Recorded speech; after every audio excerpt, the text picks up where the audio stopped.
back to it. More deadlifts today. We are kind of like 8 weeks out of off season, 8 weeks remaining. And yeah, I'd probably give this off season, solid B minus maybe. I definitely have been slacking the last few weeks. And now I want to really put in a lot of time into these 8 weeks, really build up the conditioning, build up the hip work, all those the kind of things that are important that I just haven't cared much about. And I know I haven't committed to any competitions yet, but hopefully we'll have a decision soon. I'm just kind of on the fence of well, if I do that, then that means I can't do this. If I do this, then that might impact, the competition. There's a lot going on that I want to just finalize before we make that ultimate decision and go ahead with it. But we're gonna train and keep our head set of 8 more weeks, and then we'll start prepping and go from there. Really take these 8 weeks serious in terms of recovery, in terms of eating, in terms of everything we can, so that 2025 is a solid year, a successful year, and we kind of hit the ground running. Is that what it? Yeah, probably. Hit the ground running.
Four working sets of the double pause deadlifts with the Y raise in between, but this is going to include the working sets and the warm-ups. So deadlift once, Y raise until I'm basically done.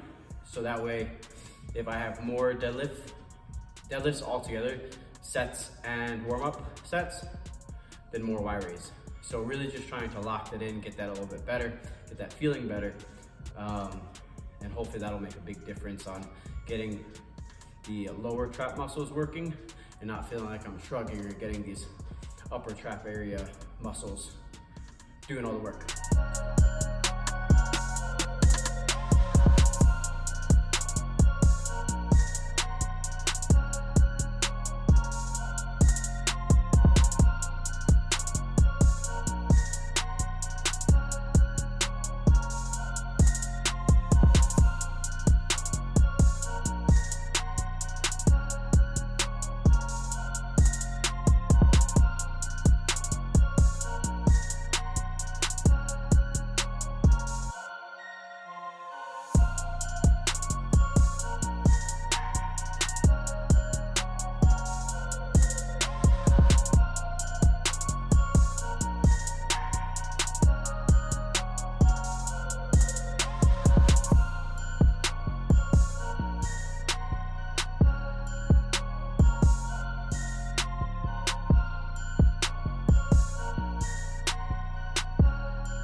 Next, we got our conditioning portion.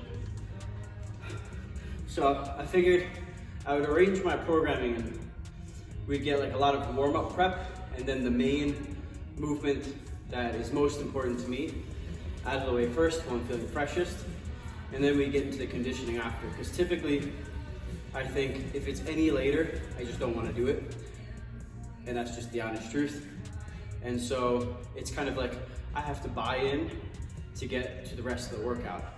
And today we're doing an EMOM every minute on the minute. And it's 6 minutes. So as soon as we got a stopwatch to keep us more on track. So as soon as that starts, I want to get from one end to the other with the sled as fast as I can. And the faster I do it, the more time I have. So basically I have a full minute to do the sled and rest. So while I'm resting, I can grab some water, set up whatever I need to, anything like that. But as soon as the next minute starts, I gotta be back on the sled already pushing.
Band around the knees, get more glutes, get more abduction.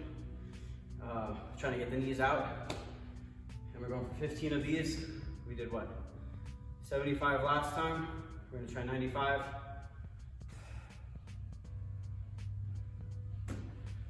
Let's see. Did I get it right? Here.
Today was a tough one.